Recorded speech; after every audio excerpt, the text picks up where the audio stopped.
Pinapakain ka dito sa bahay. Lumalaban. Pinapakain ka sa bahay. Pagkatapos kang pinakain sa bahay, pinatulog ka sa kama. Mangangaway ka ba? Ala! Tanda-tanda na mukhang pangit. Tigwang. Ano mo yung mukha mo?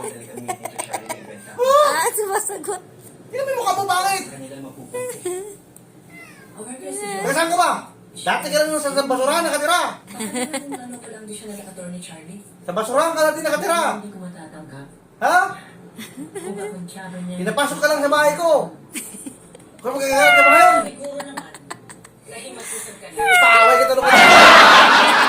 Dahil si Negro. Kaya Negro? Tapos pag nandyan na yung pusang isa, Nandiyan yung negro, magtalon siya tatakbo dito dito. sa loob. Kala mo, hindi ko alam kung saan ka tatakbo. Ha? Nandito mo ako? Hindi pwede. Hindi pwede. Kang wala dito. Ha? Nagalit ka. Inuubos mo yung pasensya ko, ha? Labas-pasok kasi siya eh. Katila mo yung kamay mo, tingnan mo yung paa mo. Dami-dami mo. Oh, ano mo, sige. Nanginginig ka pa, ha? Katuwa tong pusa na to. Wala, masusunod. Nilalamig na siya. Sa labas. Sige na, labas mo. Nilalamig na siya.